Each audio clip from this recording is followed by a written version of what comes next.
Good morning students. आज हम जल संसाधन और उसका महत्व उपयोग उसके बारे में इस वीडियो के अंतर्गत आपसे चर्चा करेंगे। जैसा कि आप जानते हैं कि जल जीवन के लिए एक महत्वपूर्ण आवश्यक तत्व है, जिसके बिना हम जीवन की कल्पना भी नहीं कर सकते। इसीलिए कहा भी गया है कि जल है तो जीवन है। इसलिए इसका जो उपयोग है वो हमारे लिए उपभोग से भी ज़्यादा महत्वपूर्ण बन जाता है कि जब हम इसका उपभोग करें या उपयोग करें तो हमें इस बात का ख्याल रखना चाहिए कि ये असीमित नहीं है, बल्कि ये संसाधन अब एक सीमित रूप में हमारे सामने प्राप्त है, जिसका उपयोग हमें बेहतरीन तरीके से किया जाना चाहिए। जल संसाधन के बारे में हमारी ये जो धारणाएं हैं जो बहुत गलत हैं कि ये प्रकृति के द्वारा प्राप्त एक निःशुल्क उपहार है। वास्तव में ऐसा नहीं है। जैसा कि आप देख भी रहे हैं कि जिस तरह से जनसंख्या बढ़ी है और हमने हमारे जल संसाधनों का दोहन किया है, ये दुर्लभ से भी अति दुर्लभ होता जा रहा है। आप देख रहे होंगे कि गर्मियों के दिनों में अखबारों में, न्यूज़ चैनलों में किस तरह से पानी की कमी को लेकर अनेक देश और विश्व के भागों में लोग इस संकट का क्या करते हैं, सामना करते हैं। तो आपको कुछ बेसिक चीज़ें यहाँ बता दूँ कि जलमंडल जो 3 रूपों में हमें मिलता है: ठोस, तरल और गैस।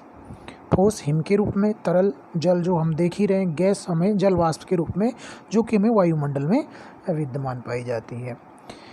यह जल हम पृथ्वी पर तीनों ही रूपों में मिलता है। इसका लगभग 97.2% जल समुद्रों में खारे जल के रूप में है, 2.8% स्वच्छ जल के रूप में है।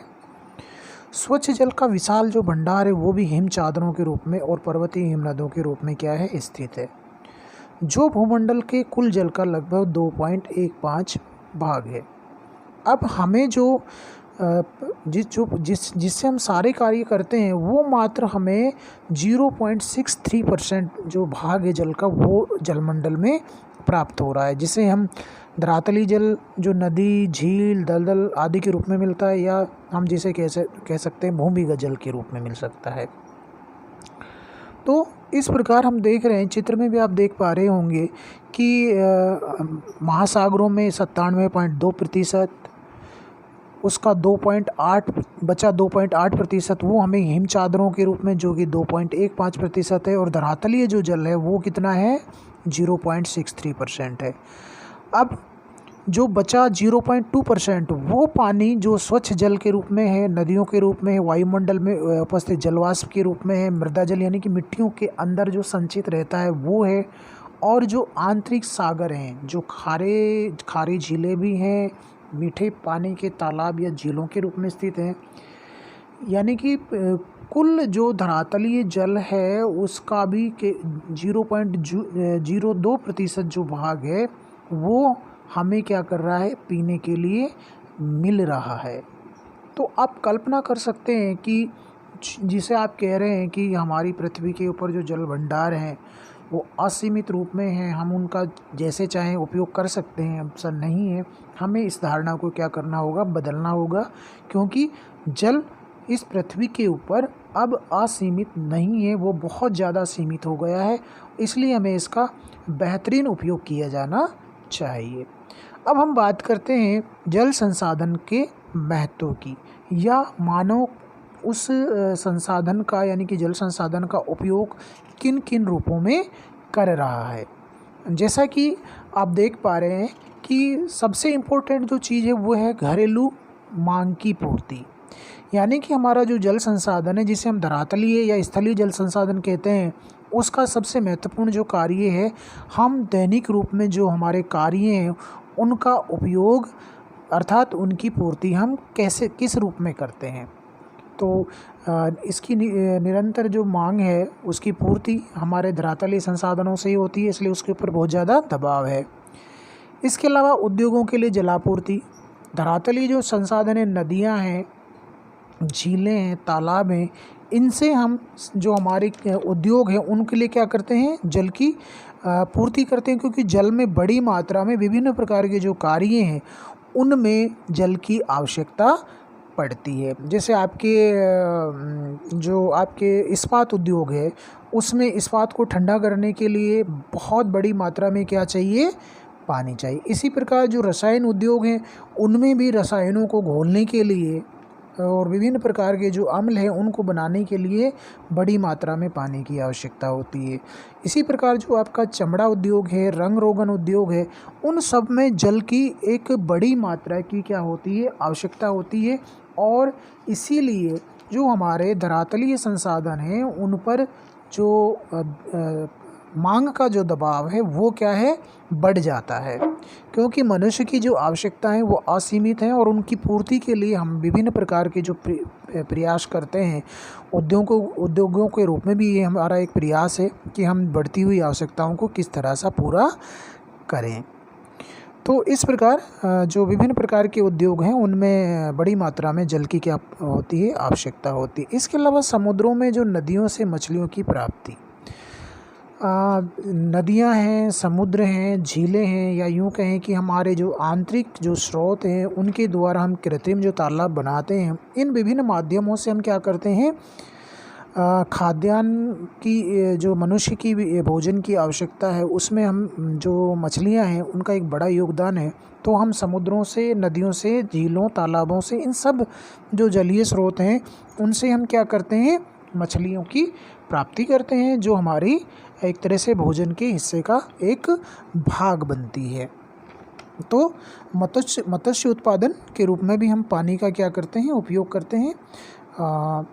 समुद्रों में ये बड़े पैमाने पर की जाती है, जबकि जो हमारे आंतरिक जो जल स्रोत हैं जिन्हें नदियाँ और झील, तालाब कहते हैं, उनमें हम इनको छोटे पैमाने पर क्या करते हैं? पकड़ते हैं, या यूँ कहें कि कृत्रिम रूप से इनका क्या करते हैं? उत्पादन करते हैं। जबकि समुद्रों में ये प्राकृतिक रूप से क्या करती हैं? अपने आप को स्थापित करती हैं, जो हमें प्राप्त होती है। इसके अलावा बात करते हैं कृषि सिंचाई। जो हमारी कृषि है, वो जो फसलें हैं उनकी सिंचाई के लिए साल भर हमें पानी की क्या होती है? आवश्यकता होती है। भूमध्यरेखीय प्रदेशों को छोड़कर जो पूरा विश्व, शेष जो भाग है पूरा विश्व का, जहाँ जहाँ कृषि योग्य भूमि पाई जाती है या कृषि के लिए दशाएं पाई जाती हैं, वहाँ सभी जगह हमें एक तरह से यूँ कहें कि साल में फसलों को सिंचाई के लिए पानी की निरंतर क्या पड़ती है? आवश्यकता पड़ती है। क्योंकि अधिकांश जो जनसंख्या वाला भाग है वो ऐसे ही भागों में निवास करता है जहाँ पर्याप्त मात्रा में वर्षा नहीं होती, या यूँ कहें कि जो कृषि फसलें हैं उनके टाइम पर वर्षा नहीं होती है। ऐसे में उनको पानी की आवश्यकता होती है और उसके लिए हमें विभिन्न प्रकार के जो सिस्टम हैं उनको क्या करना पड़ता है? डेवलप करना पड़ता है। जैसे नदियों से हम क्या निकालते हैं? नहरें निकालते हैं, बांध बनाते हैं, बांधों से नहरें निकालते हैं, या हम ट्यूबवेल से ज़मीन के अंदर से पानी निकालते हैं, और इनसे हम हमारी जो फसलें हैं उनको क्या करते हैं? सिंचित करते हैं। तो इस प्रकार पूरे विश्व में, चाहे हम दक्षिणी पूर्वी एशिया की बात करें, स्टेपी प्रदेश की बात करें, प्रेरी प्रदेश की बात करें, सभी भागों में हमें कम या अधिक मात्रा में फसलों की सिंचाई के लिए जल की आवश्यकता पड़ती है। इसमें भी कुछ फसलें ऐसी होती हैं जिनमें बहुत अधिक जल की आवश्यकता होती है, और कुछ फसलें ऐसी होती हैं जिनमें कम सिंचाई की आवश्यकता पड़ती है। जैसे हम चावल की बात करें तो उसके लिए आपने पढ़ा भी होगा कि उसकी जो खेती है उसमें निरंतर पानी भरा रहना चाहिए। तो चावल की खेती के लिए अधिक जल की आवश्यकता पड़ती है, इसीलिए इसकी खेती उन भागों में की जाती है जब वर्षा अधिक होती है, या जहां उन क्षेत्रों में नदियों से निरंतर की सिंचाई के लिए क्या मिलता है? पानी आसानी से मिल जाता है। तो अलग अलग प्रदेशों में अलग अलग प्रकार की जो फसलें हैं उनके लिए सिंचाई की जो आवश्यकता है उसकी अलग अलग मात्रा निश्चित होती है, और फसलों का जो चुनाव है वो भी सिंचाई के आधार पर ही क्या क्या होता है? किया जाता है। इसके बाद समुद्री परिवहन। जल संसाधनों में समुद्र जो है सबसे बड़ा भाग है इस पृथ्वी के ऊपर। जैसे कि हमने पीछे इस पर चर्चा भी की थी, लगभग 2% जो भाग है जल का वो महासागरों के रूप में स्थित है। ऐसे में और महासागरों का पानी खारा है, जिसका हम किसी भी प्रकार की जो हमारी मानवीय गतिविधियाँ हैं, चाहे वो सिंचाई है, चाहे वो पीने योग्य पानी है या दूसरे प्रकार के जो कार्य हैं, उनमें उसका उपयोग नहीं किया जा सकता।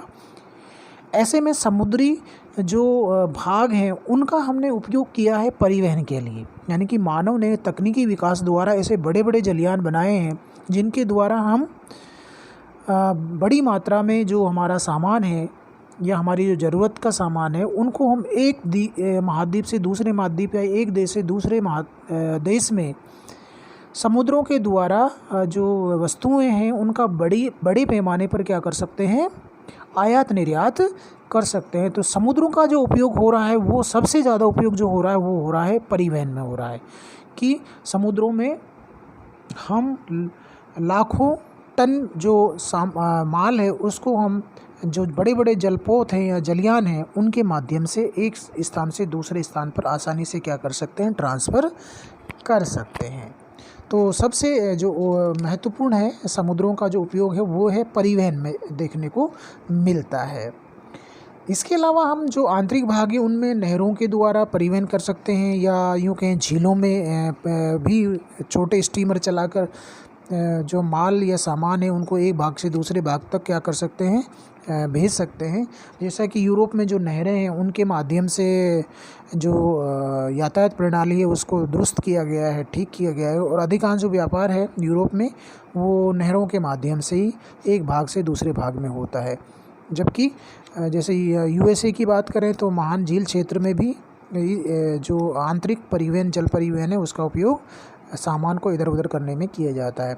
इसके बाद आता है जल विद्युत उत्पादन। नदियों से जो पानी आता है उनमें हम बांध बनाकर क्या करते हैं, जल विद्युत उत्पादित करते हैं। इन बांधों का दोहरा उपयोग किया जाता है, पानी को रोककर बिजली पैदा की जाती है और वो जो पानी आगे निकलता है उसका उपयोग हम किस में करते हैं, सिंचाई में करते हैं। तो स्थलीय जो जल संसाधन है जो नदियों के रूप में प्रवाहित होता है, प्राप्त होता है, उसका उपयोग हम किस में कर रहे हैं, जल विद्युत उत्पादन में कर रहे हैं। विभिन्न प्रकार के खनिजों की प्राप्ति, यानी कि जो महासागर हैं जिनका पानी कैसा है, खारा है, उस खारे पानी से हम कई प्रकार के जो खनिज हैं वो प्राप्त करते हैं। इसमें सबसे जो इम्पोर्टेंट है वो है नमक, और नमक का उपयोग अनेक प्रकार के जो उद्योग हैं उनमें किया जा सकता है और किया जा रहा है। तो ऐसे में जो महासागर हैं वो एक खनिजों की प्राप्ति के महत्वपूर्ण क्या हो जाते हैं, स्रोत बन जाते हैं। पर्यावरण नियंत्रण, इसके अलावा जो जल संसाधन है वो पर्यावरण को भी क्या करता है, नियंत्रित करता है। यानी कि अलग अलग भागों में जो वर्षा होती है उसके कारण जो वन संसाधन विकसित होता है या जो हरियाली विकसित होती है उससे हमारा जो पर्यावरण है वो क्या होता है, नियंत्रित होता है। मानवीय बस्तियों के क्रम का नियंत्रण, ये एक सबसे इम्पोर्टेंट और महत्वपूर्ण कारक है। प्राचीन काल में भी आपने देखा होगा कि जितनी भी मानव सभ्यताएं थी वो नदियों के किनारे ही विकसित होती थी, और आज भी मानव सबसे पहले ये देखता है बसने से पहले कि उक्त क्षेत्र में जल की प्राप्ति के साधन क्या हैं या जल की प्राप्ति का स्रोत क्या होगा, क्या उस क्षेत्र में पर्याप्त मात्रा में पानी उपलब्ध है। तो पानी मानव के बसने को क्या करता है, प्रेरित करता है। अगर नहीं है और पानी की यदि कमी हो जाती है तो वो वहाँ से उसको एक तरह से यूँ कहें कि बाहर जाने के लिए क्या करता है, प्रेरित करता है, स्थान को छोड़ने के लिए प्रेरित करता है, यानी कि जलाभाव। अगर पर्याप्त मात्रा में उस क्षेत्र में जल है तो वहाँ लोग क्या होते हैं, निरंतर आकर्षित होते हैं। उदाहरण के लिए हम भारत की बात करें तो हमारा जो उत्तर का मैदान है जिसमें अनेकों नदियाँ प्रवाहित होती हैं और वहाँ की उपजाऊ मिट्टी का निर्माण करती हैं, और उस मिट्टी में जो जल संसाधन है वो भूमिगत जल स्तर है वो भी क्या है, ऊंचा है। तो ऐसे में प्राचीन काल से ही इस क्षेत्र में लोगों ने अधिक से अधिक बसने को क्या किया, अपना स्थान के रूप में चयन किया। यानी कि इस स्थान ने लोगों को अपनी ओर क्या किया, आकर्षित किया, लोगों को इस क्षेत्र में बसने के लिए प्रेरित किया।